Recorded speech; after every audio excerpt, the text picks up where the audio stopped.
Allatt syndrome stroke survivor, internationally published author and storyteller and facilitator who resonates and inspires leaders into action. My name is Kate Allatt.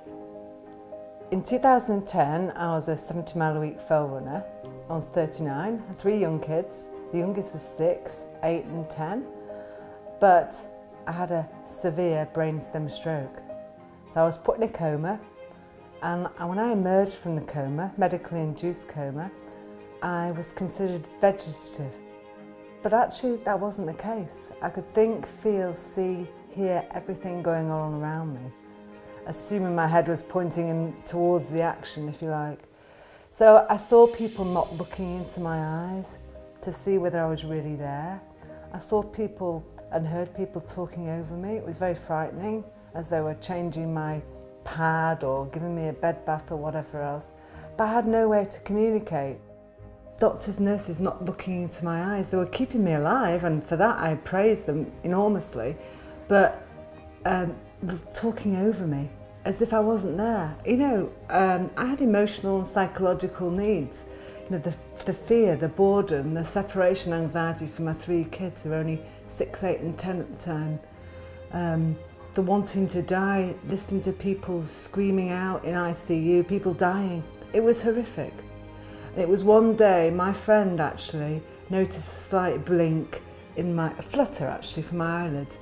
And she figured out if I tried to flutter once for no, twice for yes, we'd have a system of communication, because she could finally unlock me.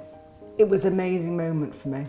But I have to tell you, it was week 8 before anything moved. Week 8, my right thumb moved 3 millimetres. That was it. And I thought, brilliant, this is where I start to improve and ramp up my therapy. Because at the moment I was only having passive therapy to stop my limbs from seizing up. So I went there with the view that it was going to be amazing. But going from 1-to-1 nursing to one of 27 on the ward was a huge shock to my system. But the biggest shock was to come, because just 6 weeks after I left rehab, I went for my review, which I was excited for. Me in my wheelchair with a headrest, my family, my husband, the nurse, the rehab consultant, the speech and language therapist, the occupational therapist, the neurophysio, all in the room. And I thought, brilliant, we're going to ramp up my therapy. The first thing the rehab therapist said was, thanks all for coming, I've nothing more to add.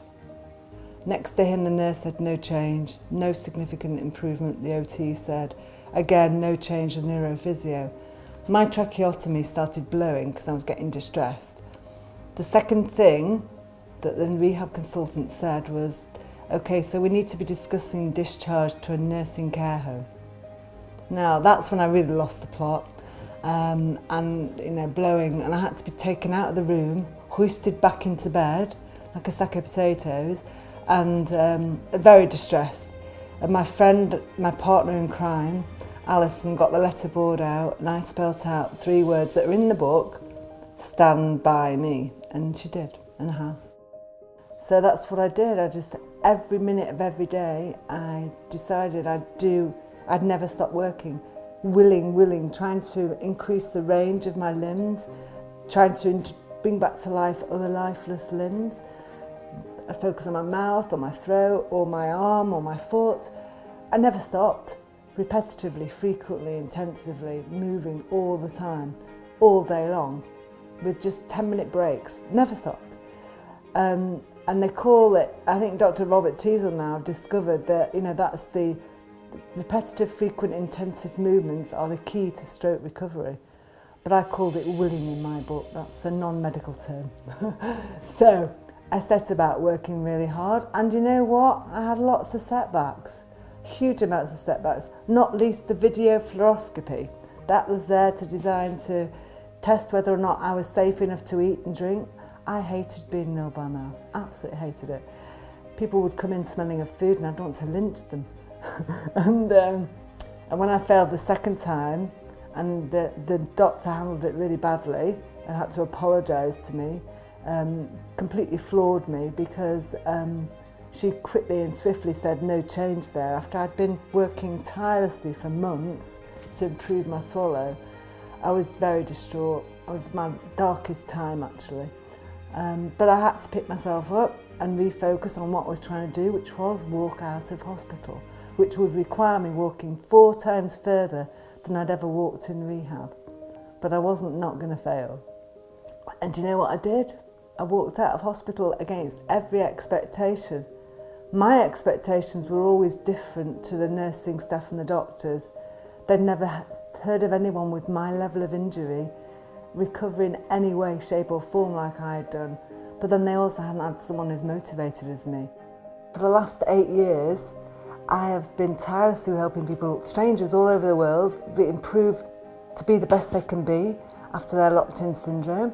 No promises, just possibilities. I love that. I ran a charity for a long time. I do training and workshops. I also do keynotes. I've written books. I've done research. I do some social media marketing. I even wrote an email drip campaign for Voltarol. And I'm going to do some learning circles in Manchester. It's very varied and I love it. Every day is different. The key, whether it's working with leaders or patients, we're all human, is to understand what matters to that individual.